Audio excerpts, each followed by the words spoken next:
احتجاج ستا حق دی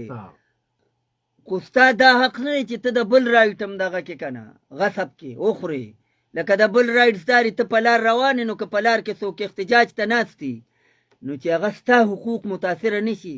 که ته مریض اسپتال ته بوځې که ته روزګار لرې که ته څه سرکاري نوکر یو که پرایویټ نوکر په موټر سایکل په سایکل په خپل موټر کې ته ډیوټۍ لرې چې ستا حقوق هم متاثره نه شي نو دوی خو روډونه بند کړي په لارې ته څوک تللی نه شي ګاډي سوځوي چینچي سوځوي موټر سایکل سوځوي سایکل سوځوي ټرک سوځوي امبولینس سوځوي نو ولې دا د خلکو رایټس نه دي څنګه چې احتجاج ستا حق دی که نه نو دغسې د بل کاروباري سړي د ډیوټۍ والا سړي د دیاړي مار د هغه هم حق دی چې پر سړک پر امن طریقې سره خپل د روزګار ځای ته ورسي د دوکاندار هم حق دی چې هغه خپل دوکان ته پر امن ورسي نو تا خو د دې ټولو نه تا دا حق غوښتي ولې ستا احتجاج دی او ستا احتجاج هم داسې دی چې غیر قانوني خان کو رها کرو لکه خان عدالت کې مقدمه کې دا کوم سیاسي وکیلان چې تاسو نیسئ دا مه نیسئ د بار ملکونه والا وکیلان راغواړئ دوی د 2018 د هغه احتجاج په تمه دي چې کوم ځای کې دوی پراډک وو او دویمه خبره دا ده چې نګران حکومت کې دوی ماته وخو چې دوی یو احتجاج کړی ځکه چې خزانه ورسره نه وه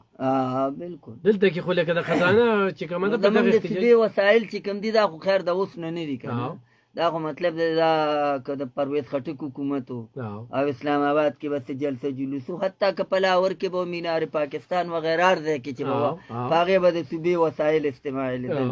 که د محمود خان په ګورنمنټ کې وو نو په هغې به د صوبې وسایل استعمالېدل ادارو له پکار دي چې د دوی د کرپشن تپوس وکړي د کرپشن انتخاب کړی ده صوبې تباه کړې ده ګوره دا یو خبره کېږي بي آر ټي په بي آر ټي کې کومه تبۍ شوې ده دا په دې بي آر ټي چې کمې پیسې لګېدلي د دې نه په کمو پیسو چې د دې نه مطلب دا میلانه زیاته ده شهباز شریف 3 جوړې کړي دلته یوه جوړه ده هغه مطلب دی که ته سوچو کې ته د لاهور په هغې تلې د پنډۍ غته استعمال کړې ده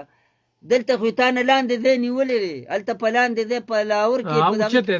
اوچت یې دغه کړی په لاندې سړک اثر نه دی غورځېدلی دلته خو تا نه لاندې سړکونه نیولي دي ښه بیا ځای په ځای پکې د نکاسۍ پروګرام داسې دی چې لږ باران وشي نو هلته اوبه ولاړي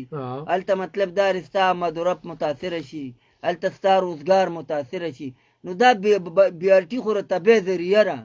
د دې تحقیقات نه په کار چې وشي د دې د دې ګاډو کې چې کومې لانجې شوي د دې تحقیقات نه په کار چې وشي نو دا یو خبره بیا کوم چې د خیبر پښتونخوا د عوامو د ادارو نه که هغه انټي کرپشن ده که هغه FIA ده که هغه نیب دی دا ګیله شته چې پرویز خټک او محمود خان باندې د دې ادارو ولې خاموشي ده او بیا خو د یو کال د حساب کتاب وشي چې د یو کال کې هغه KP خوز باندې 3 کروڑه 97 لاک بجټ یې ولدا کړو 75 کمرې وي اوس 3 کروڑه چې کم دی پرون حساب کتاب کو د 45 لاک روپو پکې انسوګي سي چې کم دی هغه ضایع شوی دی